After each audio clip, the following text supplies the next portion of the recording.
Assalamualaikum warahmatullahi wabarakatuh. Halo semuanya, aku Yasmin, absen 34 dari kelas 10A. Di sini aku ingin membagikan kepada teman-teman nih tentang PPT aku yang berjudul Bab 3 Tugas Ekonomi. Di PPT aku, di sini ada tujuan pembelajaran teman-teman. Tujuan pembelajaran meliputi menentukan pilihan yang tepat, memanfaatkan biaya peluang, menetapkan skala prioritas dan mengelola keuangan, menjelaskan cara-cara mengatasi masalah ekonomi mikro, menjelaskan cara-cara mengatasi masalah ekonomi makro, dan juga menjelaskan sistem-sistem ekonomi sebagai solusi masalah ekonomi. Di sini juga ada nilai dan karakter bangsa, teman-teman. Nilai dan karakter bangsa yang dikembangkan setelah mempelajari bab ini adalah jujur, demokratis, disiplin, kerja keras, tanggung jawab, menghargai prestasi, bersahabat atau komunikatif, peduli lingkungan, kreatif, dan juga mandiri, teman-teman. Di sini ada menentukan pilihan yang tepat. Untuk mengatasi kelangkaan, setiap orang harus menentukan pilihan yang tepat dan paling menguntungkan. Kira-kira bagaimana cara menentukan pilihannya? Ada memanfaatkan biaya peluang, teman-teman. Biaya peluang adalah segala sesuatu yang dikorbankan untuk mendapat sesuatu. Biaya peluang dapat menjadi dasar pilihan. Dan juga ada skala prioritas dan cara pengelolaan keuangan. Kebutuhan yang lebih penting harus didahulukan pemenuhannya daripada kebutuhan lainnya. Prioritas 1, kebutuhan primer dan kebutuhan sekarang. Sedangkan prioritas 2, kebutuhan sekunder dan kebutuhan masa depan. Dan terakhir atau prioritas 3, kebutuhan tersier, teman-teman. Di sini ada juga pengelolaan keuangan. Dapat dilakukan dengan membuat pembukuan keuangan, memonitor dan mengevaluasi secara berkala, membiasakan diri menabung.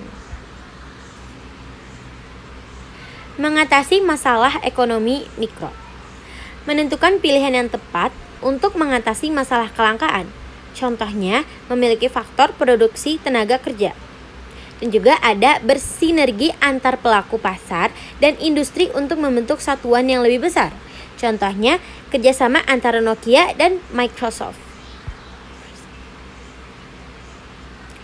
Dan juga ada membentuk kesepakatan di antara produsen dan konsumen, teman-teman. Dan terus ada juga menggunakan teknik analisis ekonomi mikro.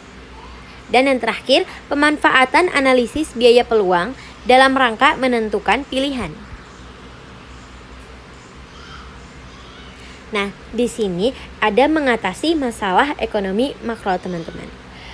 Mengatasi masalah ekonomi makro menggunakan kebijakan moneter. Kebijakan yang dirancang pemerintah dalam rangka memengaruhi jumlah uang yang beredar untuk memperbaiki kinerja perekonomian. Contohnya, menurunkan suku bunga. Ada juga kebijakan fiskal. Kebijakan yang bertujuan memengaruhi jumlah pengeluaran dan penerimaan pemerintah. Contohnya, sektor perpajakan.